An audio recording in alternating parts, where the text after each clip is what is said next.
આ વાત એ સમયની છે જ્યારે મગધ રાજ્ય પર રાજા ધનાનંદનું શાસન હતું. ધનાનંદ પાસે અપાર સંપત્તિ અને વિશાળ સેના હતી, પરંતુ તે ખૂબ જ ઘમંડી હતો અને પ્રજાની મુશ્કેલીઓ સાંભળતો ન હતો.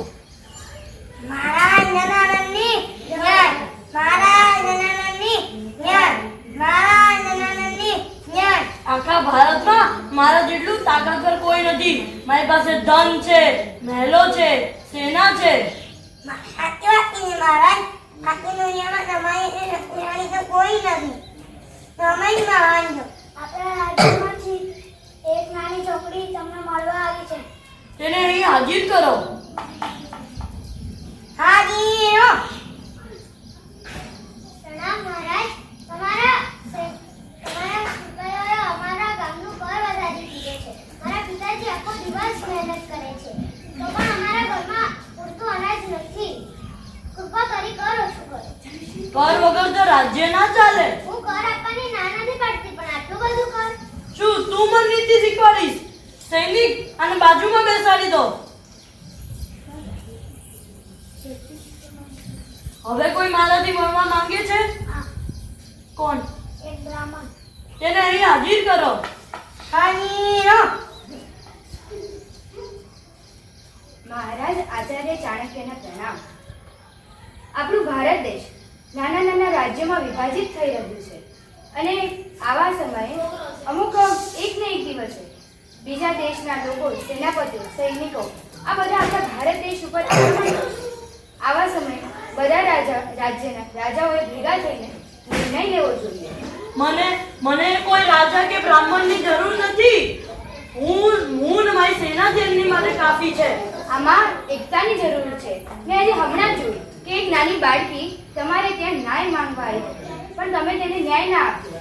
આવી જ રીતે જો બધા રાજ્યોમાં ચાલતું રહેશે તો બધા રાજ્ય અંદરથી નબળું બની જશે. શું તું મને રાજનીતિ શીખવાડીશ? મહારાજ, હું તમને રાજનીતિ નથી શીખવાડતી, પરંતુ હું તમને સાવધાન કરું છું. હું આટલો મોટો રાજ્ય, આટલું બધું ધન, આટલા બધા મહેલો, આટલી મોટી સેના સંભાળું છું. તમારી પાસે રાજ્ય, મહેલ, સેના, સંપત્તિ, રાજગાદી, સત્તા આ બધું તમારી પાસે, પરંતુ મારી પાસે જ્ઞાન, નીતિ અને દ્રઢ સંકલ્પ છે. સૈનિક, આ બ્રાહ્મણને બાજુમાં બેસાડી દો.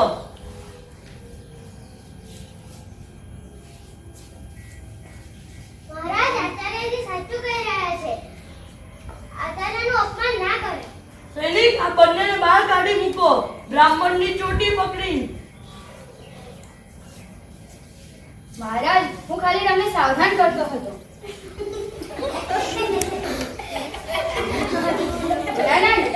આજે મારું અપમાન નથી થયું, પરંતુ આજે જ્ઞાન, નીતિ અને પ્રજાનું પણ અપમાન થયું છે. હું મારી આ ખુલ્લી શિખા પકડીને પ્રતિજ્ઞા લઉં છું કે જ્યાં સુધી તારા અન્યાય શાસનનો અંત નહીં લાવી દઉં, ત્યાં સુધી હું મારી આ શિખા નહીં બાંધું. હું કઈ તારી આ પ્રતિજ્ઞાથી બીતો નથી. હું જઈ રહ્યો છું ધનાનંદ, પણ એક ના એક દિવસ અન્યાય શાસનનો અંત જરૂર આવશે. તમને રાજા હા, ચલો રમીએ. આપણા રાજ્યમાં એક ધનાનંદ નામનો રાજા છે. તે ગરીબ લોકોને ખૂબ હેરાન કરે છે. તો તમે આ સમયમાં રાજા હો તો તમે શું કરે? તો હું તેમને જેલમાં પુરાવી દે. વાહ બેટા,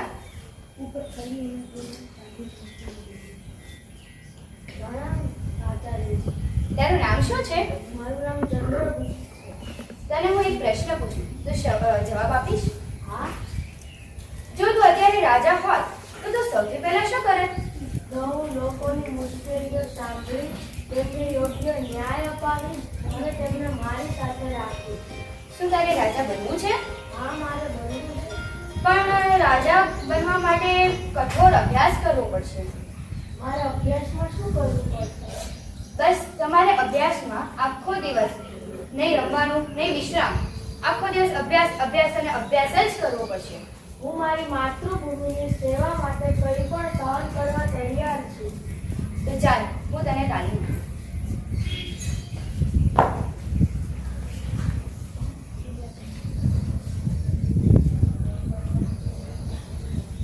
સૌથી પહેલા આપણે એકવાર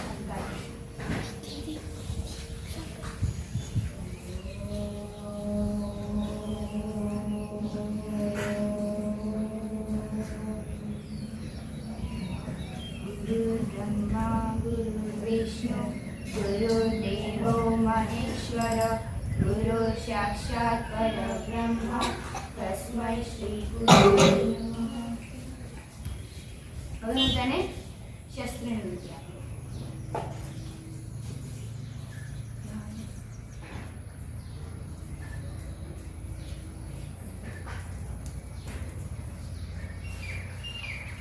હવે આપણે શસ્ત્રની વિધિ આપીએ. શાસ્ત્ર.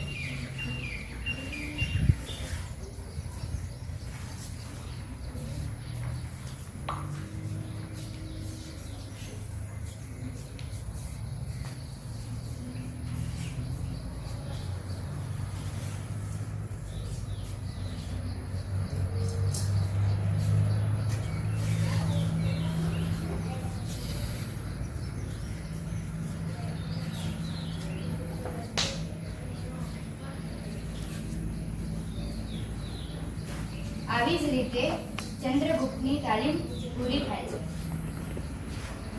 ચંદ્રગુપ્ત,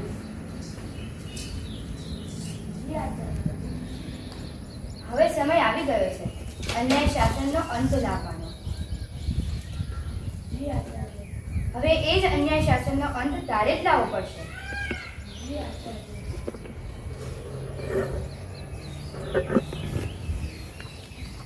આ રીતે ગુરુ શિષ્યના દ્રઢ સંકલ્પથી અન્યાયી અને અહંકારી શાસનનો અંત આવ્યો.